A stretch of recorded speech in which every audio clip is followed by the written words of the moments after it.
Hello guys, ඉතින් සාදරයෙන් පිළිගන්නවා අදත් මගේ YouTube channel එකට ඕගොල්ලන්ව. ඉතින් ඔන්න අද මම ගන්න තියෙන වීඩියෝ එක තමයි Adobe Stock contributor account එක හරියටම tax form එක fill කරන්නේ කොහොමද කියලා. ඉතින් අපි ටක් ගාලා වීඩියෝ එකට යමු. guys ඉතින් මුලින්ම යනවා අපි account එකේ contributor account කියන section එකට. ඉතින් ඒකට ගියාට පස්සේ අපිට හම්බ වෙනවා මෙන්න මේ පල්ලෙයන් හම්බ වෙන tax information කියලා. ඉතින් මේකේ තියෙන පල්ලෙය ඔයගොල්ලන්ට පේනවා ඉතින් මේ නිල් පාට බටන් එකක්. ඉතින් මේ add tax information කියලා. ඉතින් මේක ක්ලික් කරගන්න. ඊට කලින් කියන්න දෙයක් තමයි මේ මම කලින් වීඩියෝ එකේ ඔයගොල්ලන්ට කියලා දුන්නා කොහොමද මේ account එකේ profile එක හරියට complete කරගන්න කියලා. ඉතින් ඔයගොල්ලෝ profile එක complete කරලා නැත්නම් අනිවාර්යෙන් ඔය කලින් වීඩියෝ එක බලලා හරි ඔයගොල්ලන්ට මේ details කරන් තේරෙනවා නම් දාන්න. ඉතින් අනිවාර්යෙන් ඒක fill කරගන්න. ඉතින් අපි මේක ක්ලික් කරමු. ඊට පස්සේ ඔයාලට හම්බ වෙනවා මෙන්න මේ වගේ continue කරන්න fine tax form කියලා. ඉතින් මේකේ තියෙන මේ විස්තරයක් තියෙන සම්පූර්ණයෙන්ම. ඉතින් මේක continue කරගන්න ඕනි. ඊට පස්සේ හම්බ වෙනවා අපිට මේ වගේ ටික් එකක් දාන්න. ඉතින් මේකේ තියෙන්නේ අපි කවුද කියලා. ඉතින් මේක an individual කියලා කියන උඩින් එකක්. ඉතින් ඒක තමයි අපි දාන්න ඕනි. ඉතින් ඊට පස්සේ අපි තෝරගන්න ඕනේ මේ මැද තියෙන එක. ඉතින් මේ විදිහට ක්ලික් කරගන්න එකත්. ඊට මේකේ බෆර් වෙනවා ඔයගොල්ලන්ට පේනවා. ඊට පස්සේ මෙන්න මේ වගේ ඉන්ටර්ෆේස් එකක් එනවා. ඉතින් තාම අපිට ටැක්ස් ෆෝම් එක ඕපන් වෙලා නැහැ. ඒකට ඔයගොල්ලෝ පල්ලෙහාටම ගිහිල්ලා මෙන්න මේ කන්ටිනියු බටන් එක බලන්න. ඉතින් ටැක්ස් ෆෝම් එක බලා ගන්න පුළුවන් මෙන්න මේ වගේ තමයි. ඉතින් country එක දෙන්න, ඔයාගේ එතකොට address එක දෙන්න හරියට. ඉතින් ඔයාගේ points එක දෙන්න අනිවාර්යයෙන් පළාත වශයෙන් දෙන්න ඕනේ.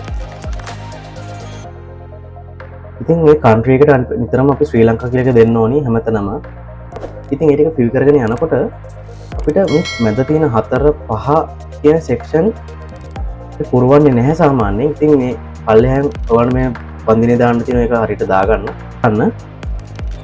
ඉතින් මෙතන අපිට පල්ලෙහාන් වල ක්ලික් කරලා පස්සේ අපේ signature එක දෙන්න පුළුවන්. ඉතින් අපි අස්සන තමයි ඒගොල්ලෝ ඉල්ලන්නේ. අපිට මෙතන draw කරන්නත් පුළුවන්. එහෙම නැත්නම් type කරන්නත් පුළුවන්.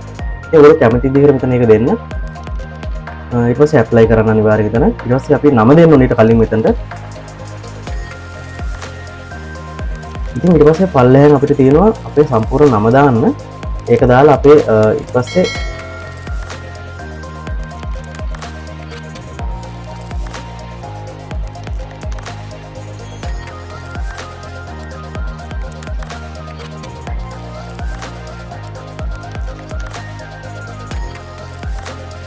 හරි ඒ ටික ඉවරුනට පස්සේ ඔයා හරියටම මේ ටික ෆිල් කරලා තියෙනවා නම් මේ click to sign කියන එක තියෙනවා. ඉතින් ඒක අනිවාර්යයෙන් ක්ලික් කරගන්න.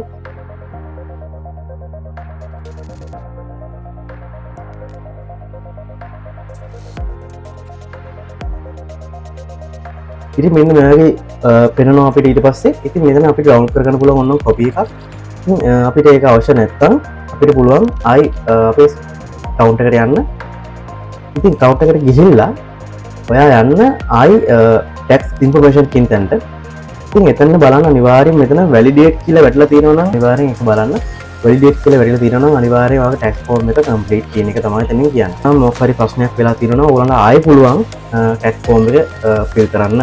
ඉතින් තව දෙයක් තමයි මෙතන මේක මොකද පේනන්නේ නැත්තම් ඔයගොල්ලෝ පොඩ්ඩක් refresh කරලා බලන්න ආයෙ site එක. ඉතින් ආයෙ නැත්නම් ආයෙ අලුතෙන් log වෙලා බලන්න. එතකොට ආයෙ අනිවාර්යෙන් ඔයගොල්ලෝ පෙන්නන්නේ මෙතන validate වෙලා තියෙනවද නැද්ද කියලා. හරි. ඉතින් ඔන්න ඔය විදිහට තමයි tax form එක fill කරගන්නේ. ඉතින් guys මම හිතනවා ගොඩක් වැදගත් වීඩියෝ එකක් මම අද කරා කියලා ඔයගොල්ලන්ට. ඉතින් වීඩියෝ එක හොඳයි නම් අනිවාර්යෙන් like කරන්න. ඒ වගේම subscribe කරන්න අමතක කරන්න එපා. ඔයගොල්ලන්ගේ යාළුවන්ට බලන්න next share කරන්න අමතක කරන්න එපා. ඉතින් මගේ මේ වීඩියෝ series එකම බැලුවට ඔයගොල්ලන් ගොඩක් thank you. ඉතින් ඊළඟ වීඩියෝ එක හම්බ වෙනකම් මම ගිහිල්ලා එන්නම්.